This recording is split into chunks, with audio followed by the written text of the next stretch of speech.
The recent snubbing of William Ruto's meeting by ODM members of parliament is something that has really demonstrated that this marriage between Raila Amolo Odinga and William Samoei Ruto has not been accepted by all the family members. Because it was reported that William Ruto, from nowhere, just decided to talk to Alado, who is the chairman of the ODM in Nairobi County. And without proper structures and proper communication levels, Aladwa sent SMSs to members of parliament, including the Secretary General of ODM, that William Ruto had requested that they accompany him in inspecting some projects within Nairobi, and then later they were to have a luncheon in State House.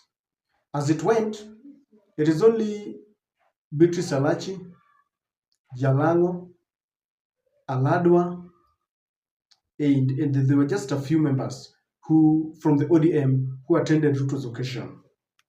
And it has been reported that there's a lot of tension. Some members of parliament feel that Wananchi is not with them. People are tired of the Ruto regime, yet they seem to be working together. And so they really didn't like this kind, they didn't really welcome this kind of marriage. But the fundamental fact about this meeting was that the communication was not done properly. And I want you to listen to Edwin Sifuna explaining just how casual William Ruto decided to invite them to go for that meeting. I'm sitting in my office the other day, and then I see a text message from the county chair of Nairobi, George Aladwa, saying, oh, Sifuna, the president is inviting members of ODM from Nairobi to go to State House. My brother, since when is a leader of a party that we are in opposition against, where did he get the powers to convene members of ODM? Where did he get powers to convene members of ODM? And he knows what he is doing. The people at State House, people like Hussein Mohammed, who was trying to be clever yesterday, and I want to challenge Hussein Mohammed. You know, he thinks everybody is like that boy, that young man, Morara, he was harassing here on Citizen, telling him, oh, I want Hussein Mohammed, I'm surprised today he hasn't called in. I'm surprised he hasn't called in to tell the people that Sifuna is lying. He's lying. State House tried to get members of ODM to go to State House. He knows it. The invitations are here. You know? So when he puts out a statement yesterday saying, oh, State House communicates formally, when what is his name, the senator for Kisumu, Ojienda. Tom Ojienda. Yeah, when they were being called to State House there, the 9 of them, Kina Elisha and the others, did you see a letter to the SG of ODM saying, we want to meet with the Kina Elisha? Did you see a letter to the speaker saying, we want to meet? And Trevor, as Muriwa said, we must remain kosher. We must put the relationship between the executive and the legislature kosher. Yeah. My job is to oversight the executive. You cannot be summoning me to State House. As who? You do not have those powers constitutionally to summon any person. And as far as the political parties act is concerned, like my party leader cannot summon members of Ruku's political party to come to Capitol Hill under watch powers. So we want to call out people like Hussein Mohammed, the spokesman at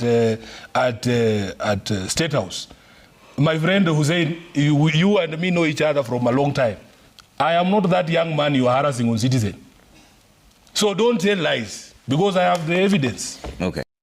If there is one thing I still believe is the fact that ODM cannot have their cake and eat it at the same time. I still believe that they are in government because of what happened, because I tend to believe that they cannot criticize the very, very ministers that are working, yet they are coming from the side. But on this, I fully agree with Edwin Sifuna, because even if William Samoei Ruto wanted to meet them, there is a proper channel of communication.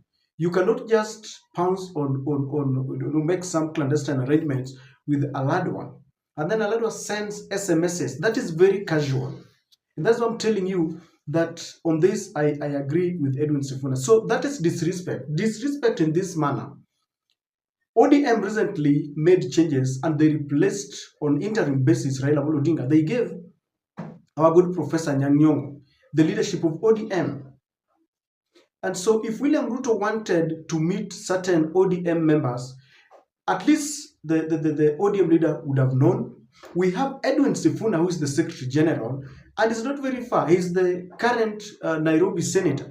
So at least there should have been a communication so that Edwin Sifuna is the one who should have maybe now delegated duties to Aladwa to communicate that to the ODM, the Nairobi leaders. So this is disrespect. And if you ask me, many of them felt that Raila was being disrespected. Edwin Sifuna was being disrespected as the Secretary General. I mean, the new leader, Nyongo, was being disrespected. The best William Ruto would have done maybe is to give Raila a call and tell him, I want to be with your people. So that communication, let me ask you, if Raila had called them and told them, kindly meet William Ruto, do you think they would have snapped it? No. So this is, and let me tell you, William Ruto knows what he's doing. This is disrespect to the structures that the parties have. Because, like Edwin Sifuna is saying today, or let me put it this way, Kalonzo cannot just meet the UDA Nairobi branch and then he tells him, I want to meet you. So in what capacity was William Ruto meeting them? And I'm telling you, this is disrespect. Number two, William Ruto was calling for this meeting on assumption. And it is very bad. William Ruto assumes that after they had, there was a kind of a secret handshake between him and Raila Amolo Odinga, that all the ODM members will just follow him like flies. When I say let's go east, he feels, and this is something that William Ruto should understand, he is not Raila Odinga. The ODM members cannot just follow him, that he wakes up and tells them, let us accompany me to this function, and they meet him. So this kind of assumption, with the kind of reception that he got in Nyanza, I think he assumed that they have now accommodated him, they have given him his support. In fact, William Ruto feels that come 2027, it will be a smooth sail. It is not. We have listened to the ground and people are still sleeping with one eye open, another closed. So this assumption is the reason why he rushed into inviting them. Number three, there is sabotage. I can assure you, and I will give you an example.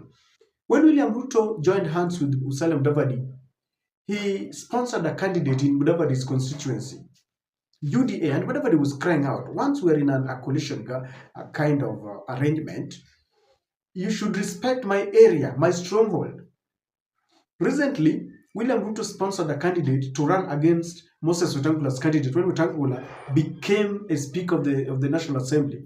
And Wetangula had to go and campaign, against Ruto's candidate. William Ruto wants to be everywhere. He wants to be kingpin everywhere. He wants to have members of parliaments and senators and governors. So that is a kind of sabotage. So what he wanted to do with ODM is that, you remember how he summoned Akina Jalango and they met him in State House. He wanted to do this so that it is seen that he can also meet. He just wanted to meet them without the Raila's permission, so that he feels that he can now do it with or without Raila. The ones he has sent Raila to AU and is campaigning for him, so he can have the authority of just meeting them anyhow. You cannot do that when Nyongo is there. I mean, why were they even looking for a party leader? Because they know that Raila will be campaigning, he will be very busy, and therefore, in his capacity, we have Nyongo, we have other party organs, we have deputy party leaders.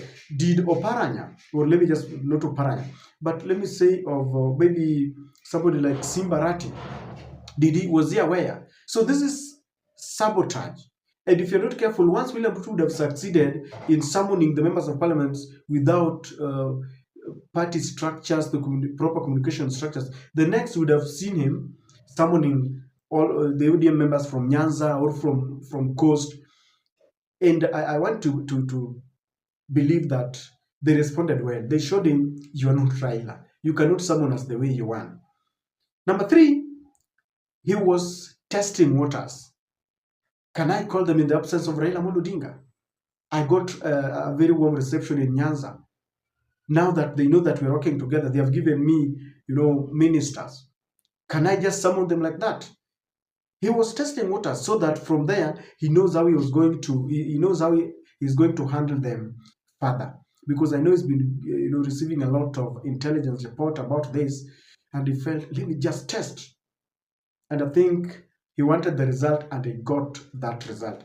He knew very well that people have not welcomed so much this kind of unity. And so if these members would have gone to State House and they have not informed the other members, it would have brought a lot of confusion and suspicion. There's a way of rocking confusion within ODM. Like, how did you go to meet William Ruto and we did not know? Nyongo would have started asking himself, how did you go there and you didn't inform me?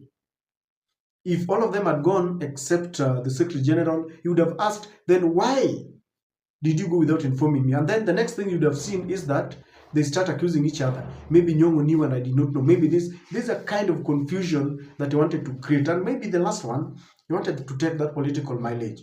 This came at a time when there's bad blood between them and the deputy president. He wanted to show him, I have the ODM members. So even if you want to say that you are rebelling, I have the ODM members. And maybe he wanted to slot in the discussion about, can we impeach him? And I want to believe that the ODM members did the right thing by snubbing that meeting. Because William Ruto is very crafty. Whatever he does, he has calculated and they wanted to meet certain political goals. I don't know what to think, but I believe that was sabotage to the highest hierarchy of the ODM.